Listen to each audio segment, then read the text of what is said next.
China. Reincarnation and foreordination may explain eternal repetitions of previous lives and current earthly life over centuries blurred by time and tides. Dreams and reality are intertwined in the illusions of centuries with love, hatred, friendship, and animosity. KunQu opera on both a real and surreal stage is the rendition of immeasurable joy and sorrow in life.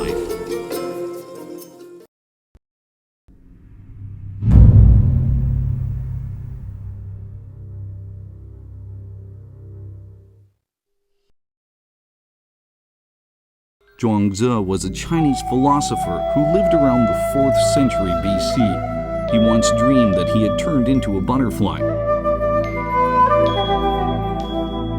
After he woke, he wondered if he had turned into the butterfly in his dream, or if the butterfly in the dream had turned into him. Can there be a distinction between Zhuangzi and the butterfly? The contemplation between man and butterfly, and between dream and consciousness, was explained by Zhuangzi with his philosophical theory of the transformation of things. But the distinction between illusion and reality is just one essence of what makes KunQu opera so fascinating. In the early booming age of KunQu, several well-known theatrical performance pieces were entirely associated with dreams.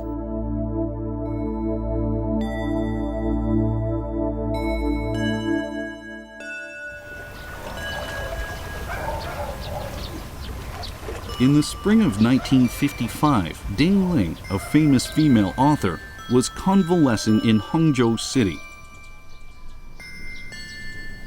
Outside her window was a beautiful spring view of singing birds and a sparkling lake.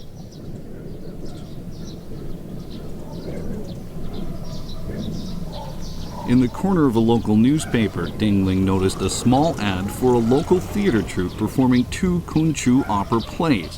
One was titled The Peony Pavilion, written by Teng Xianzu, and the other, The Palace of Eternity by Hong Shen. Teng Xianzu and Hong Sheng were both well-known Chinese playwrights in the 1700s and 1800s.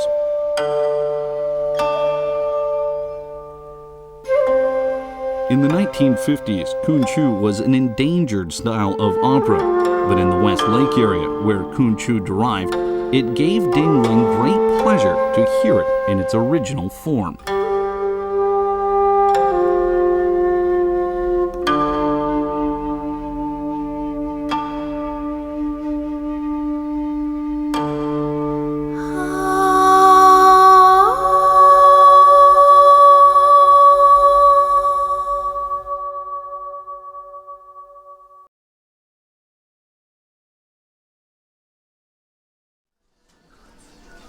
Ding Ling was very excited and went to the show with one of her friends, dramatist and director Yuan Mu. The troupe was called Cynicism Kunsu Opera Company, but the local people called it the Peasant Troupe because of their simple stage settings, shabby costumes, and headdresses. The performers did not have stable incomes or homes. Even worse, the theater was in poor shape, with wind blowing through the cracks in the walls.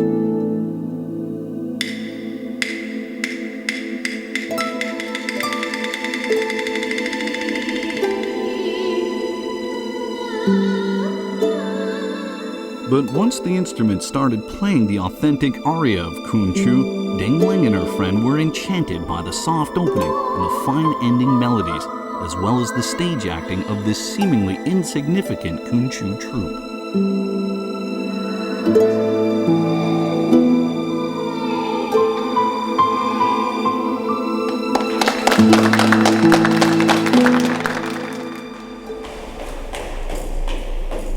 Back in Beijing, Yuan Mu spoke with the director of the Bureau of Culture and Arts, Tian Han. They agreed on a performance of this small KunQu troupe the following spring in Beijing. They performed a piece called 15 Strings. It proved to be a success, playing to 70,000 people over 46 performances in a row at the Guanghe Theater. On May 18th, the newspaper The People's Daily, the headline read, "The play saved the life of an opera. KunQu, which had been so close to its last breath, started to recover thanks to the steady support and advocacy of a few scholars.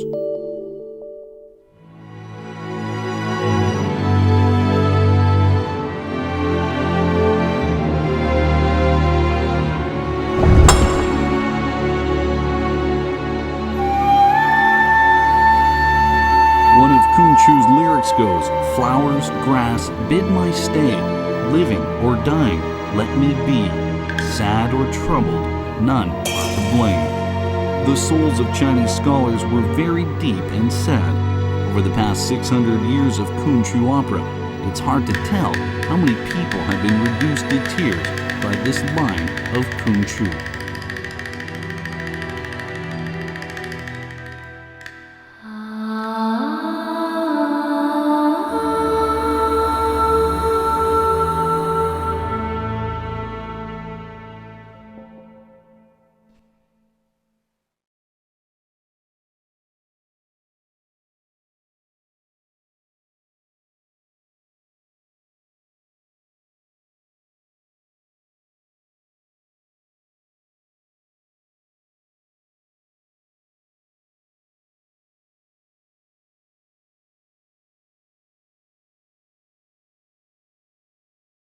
KunQu, also known as Kun aria, appeared in the Ming Dynasty as a new form of Chinese opera. Any form of opera has its own evolution and development, as does KunQu.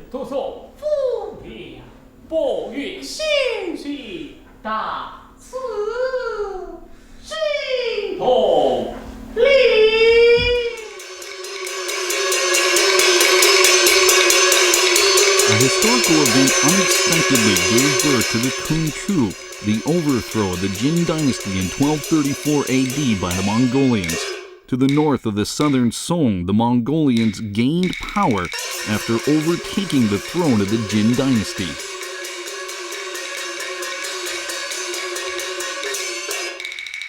Intellectuals and scholars fled from the north to the southern Song to avoid wars and later to escape from the rule of the Mongolians. Though good at warfare, the Mongolians were poor administrators of government.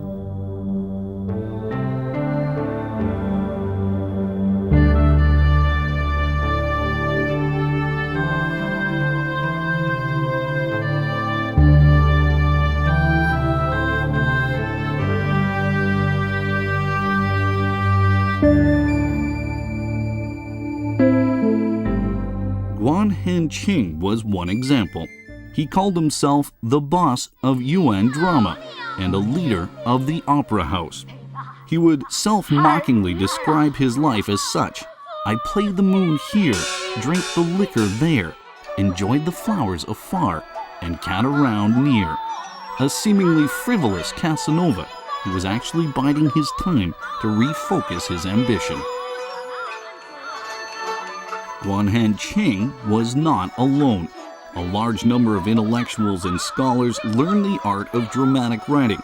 As a result, Yuanqiu, the North Opera, and Nanxi, the Southern Opera, began to thrive.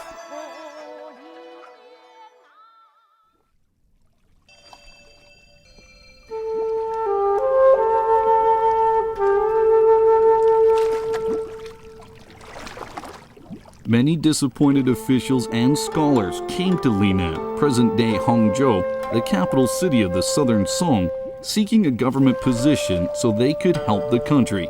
However, the Senate of the southern Song was weak with the knowledge that the Mongolians could invade at any moment. No one cared about these intellectuals. Underappreciated, a number of them turned to dramatic writing through which they could let go their anguish.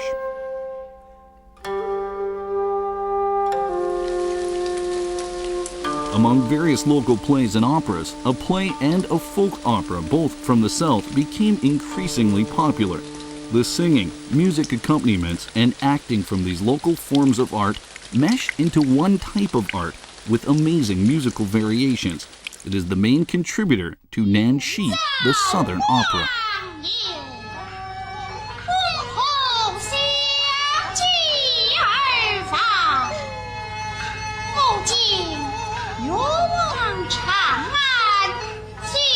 One of the Nanshi's major four arias was the Kunshan aria, which later developed into KunQu. The popularity of Kunshan aria owed much to Suzhou's local dialect, a sweet and tender sound.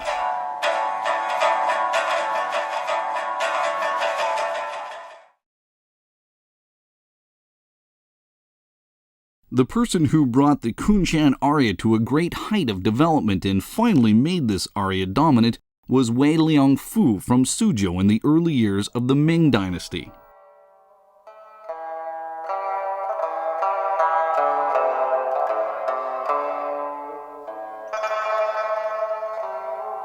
When he was young, Wei Liangfu tried to learn Yuanchu, the northern opera, but failed.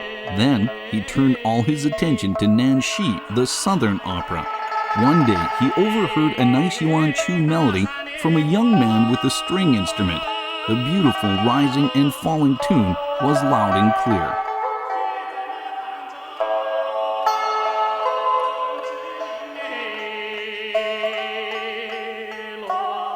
Wei Liangfu was deeply fascinated by the young man's singing. This young man's name was Zheng Yiteng, a master of Yuanchu string instruments. He had been exiled to Suzhou as a storekeeper due to a crime he had committed.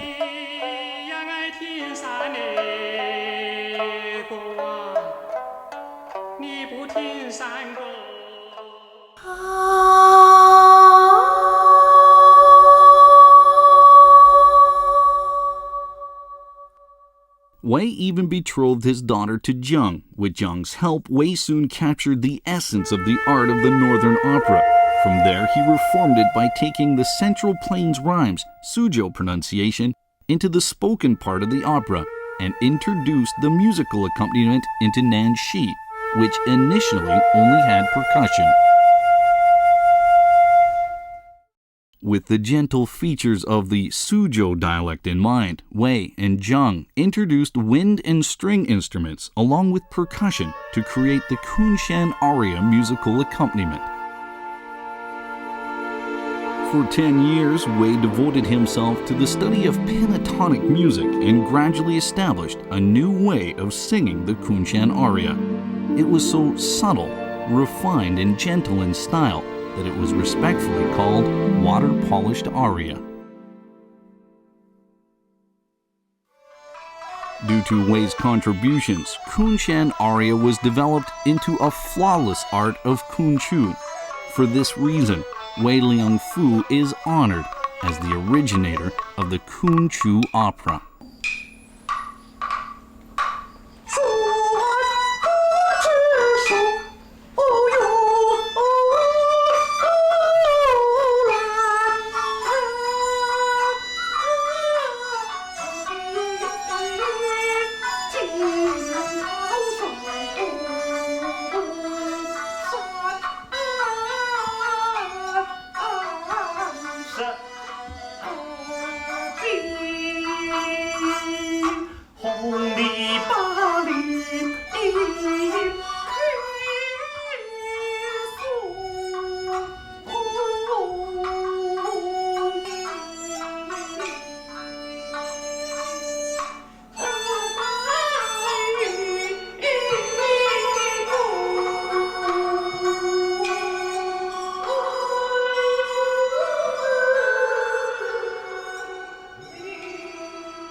Through years of consistent development, KunQu writing entered its period of full bloom in the mid and late Ming Dynasty. It was at that time another maestro of KunQu emerged. His name was Teng Shanzu. Teng Shanzu, who loved nature deeply, passed the imperial exam at the age of 33 and then held a low-level government position. He was unsatisfied with Chancellor Shen Shixing's domination of the Senate, which led the country into chaos. Teng impeached him, for which he lost his chance of promotion. Upset at this development, he retired early at the age of 49. After he returned to his hometown, Teng threw himself into the writing of KunQu. In 20 years, he created 5 masterpieces, all of which are still performed today. His work, The Peony Pavilion, is regarded as having a pivotal position in the history of literature and theater in China.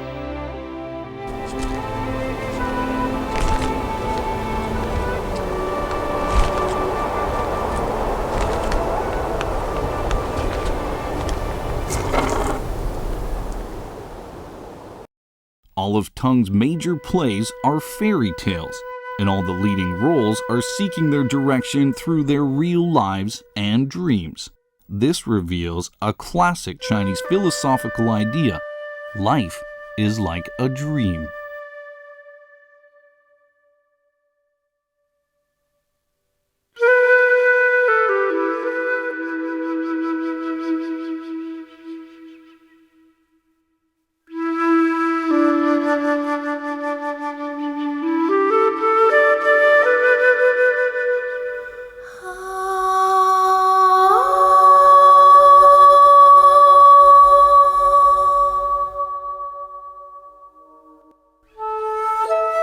No one can tell whether dreams are a reflection of life or if life is indeed nothing but a dream. Because of the decisive roles that dreams played in each of Tung's works, his 4 major masterpieces are unanimously called the 4 Dreams.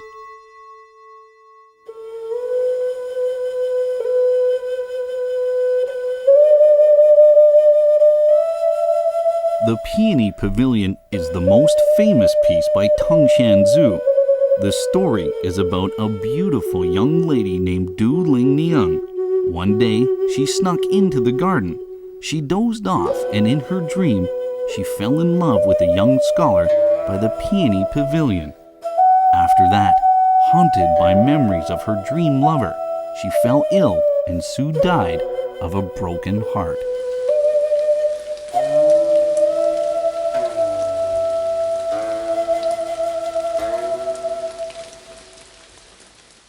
Three years after her death, her lover in the dream was on his way to the imperial exam. He stayed in a temple where he saw Du Liniang's portrait. There, he met her spirit and couldn't help falling in love with her. The young man opened up the grave, and Du Liniang was revived. The love between them broke through all worldly obstacles.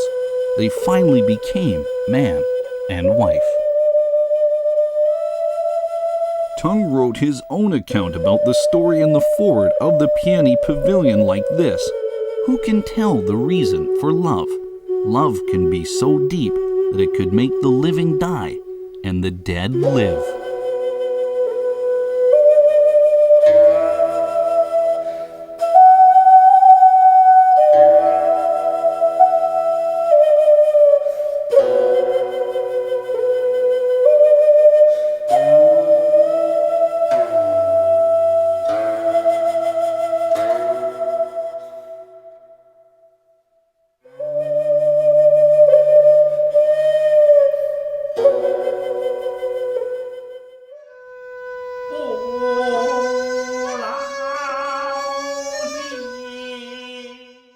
KunQu's success was largely owed to the favor of lofty-minded scholars and their hearty efforts in its writing.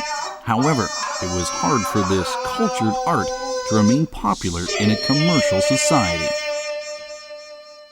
Making a living as performers, these professional actors and actresses of KunQu had to cater their programs to unrefined taste to obtain a large enough audience.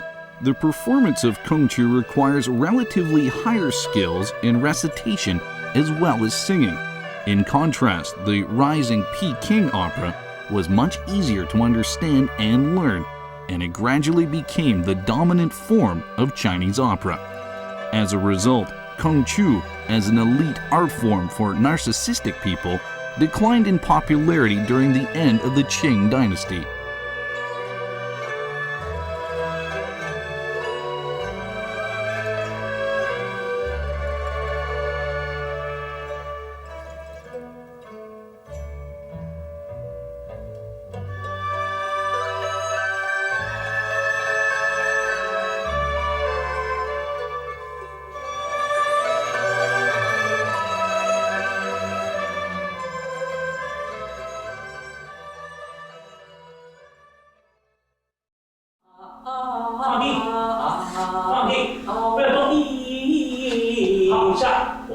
Nowadays, fewer and fewer people prefer learning KunQu. The peacefulness and tranquility conveyed by KunQu seems so odd in the busy and bustling world of today.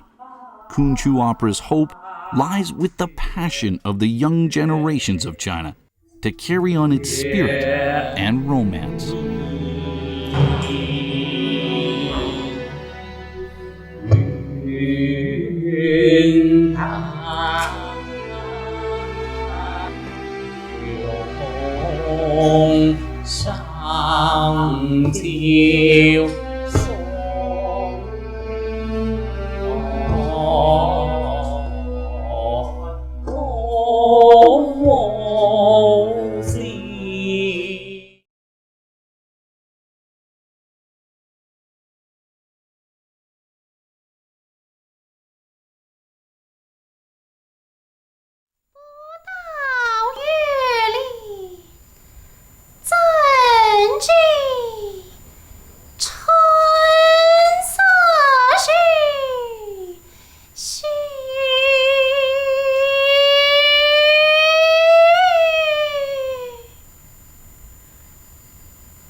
好口子，是吧？